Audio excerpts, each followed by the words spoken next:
আশা করি তোমরা সকলেই খুব ভালো আছো।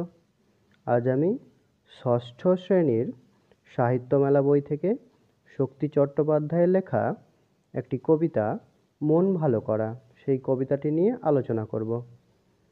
তাহলে চলো শুরু করি। তাহলে প্রথমে আমি কবিতাটি একবার পড়ে নিই, তারপরে বোঝাচ্ছি।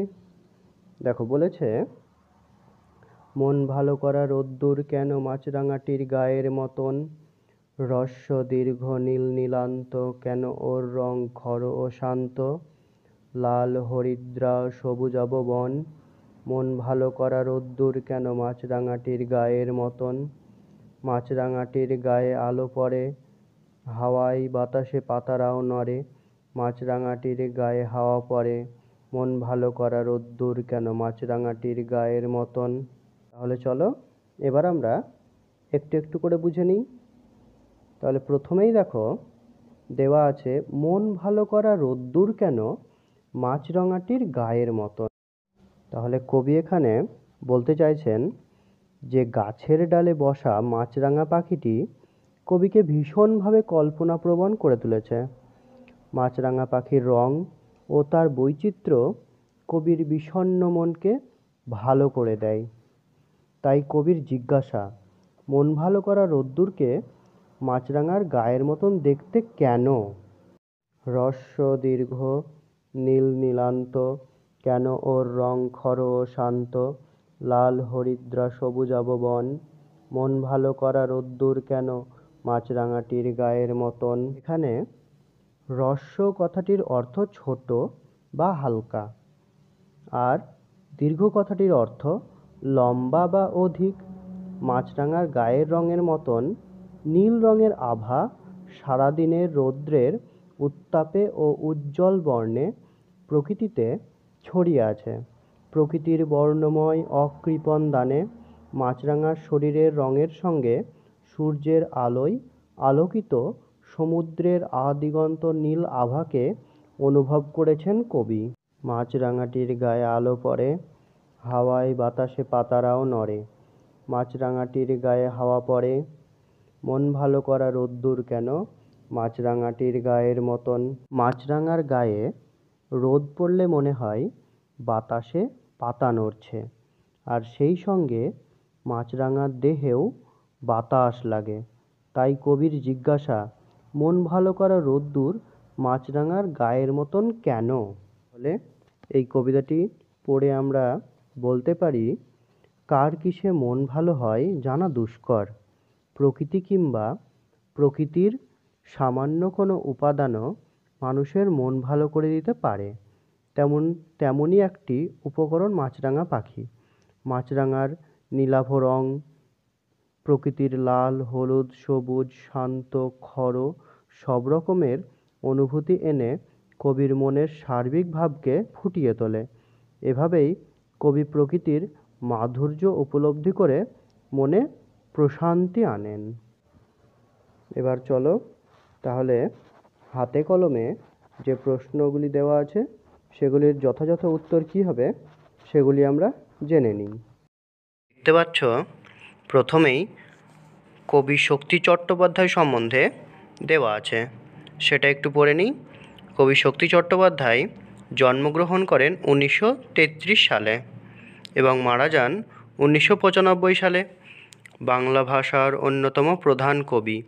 জন্ম দক্ষিণ চব্বিশ পরগনার বহরু গ্রামে। পড়াশোনা করেছেন কলকাতার প্রেসিডেন্সি কলেজে। তার প্রথম কাব্যগ্রন্থ হে প্রেম হে নৈঃশব্দ। এছাড়াও ধর্মে আছি জিরাফেও আছি, হেমন্তের অরণ্যে আমি পোস্টম্যান, সোনার মাছি খুন করেছি, যেতে পারি কিন্তু কেন যাব উল্লেখযোগ্য কাব্যগ্রন্থ। কুয়োতলা, অবনী বাড়িয়াছ বিখ্যাত উপন্যাস। তিনি আনন্দ পুরস্কার এবং সাহিত্য আকাদেমি পুরস্কার পেয়েছেন। তারপরে দেখো 1.1 প্রশ্ন রয়েছে, শক্তি চট্টোপাধ্যায় কোন কলেজের ছাত্র ছিলেন? শক্তি চট্টোপাধ্যায় কলকাতার প্রেসিডেন্সি কলেজের ছাত্র ছিলেন। তারপরে যে প্রশ্নটি আছে, তার রচিত দুটি কাব্যগ্রন্থের নাম হলো, কী হবে, সোনার মাছি খুন করেছি ও যেতে পারি কিন্তু কেন যাব। তারপরে 2 দাগের প্রশ্ন, নিচের শব্দগুলির বিপরীতার্থক শব্দ লিখে তা দিয়ে বাক্য রচনা করো। প্রথমে দেওয়া হচ্ছে হ্রস্ব।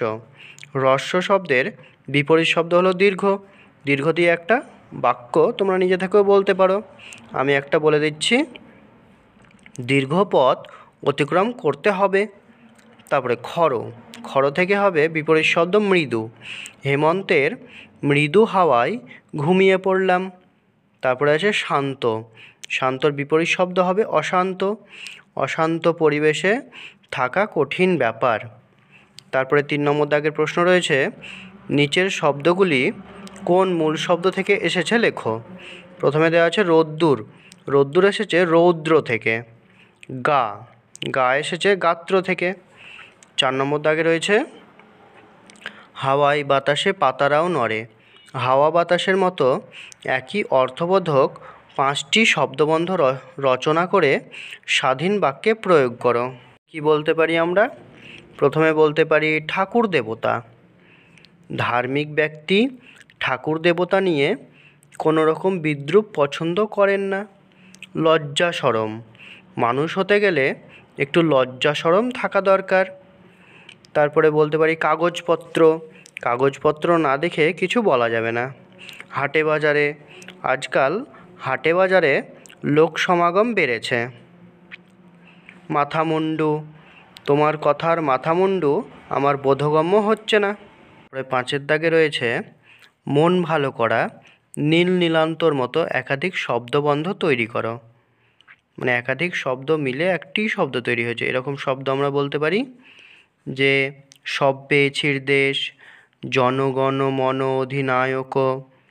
তারপরে বলতে পারি নদী, জপমালা, ধৃত, প্রান্তর, 7 রাজার ধন মানিক, বসে আঁকো প্রতিযোগিতা, সবুজ বাঁচাও কমিটি ইত্যাদি। তারপরে 6 নম্বর দাগে গদ্যে লেখো।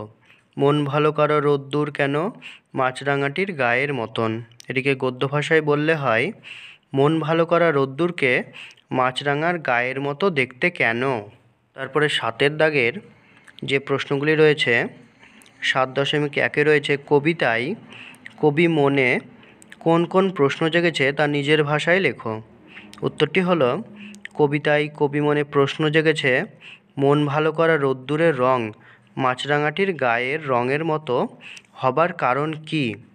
মাছরাঙাটির গাত্রবর্ণ কেন খর, শান্ত, লাল, হলুদ ও সবুজাভ বা সূর্যের 7 রঙের সঙ্গে তুলনীয়। 7.2 মন ভালো করা রোদ্দুরকে কবি কিসের সঙ্গে তুলনা করেছেন।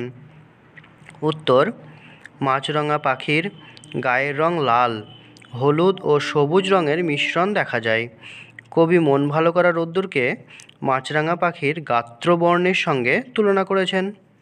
7.3 মাছরাঙা পাখির রং কবির চোখে কিভাবে ধরা পড়েছে।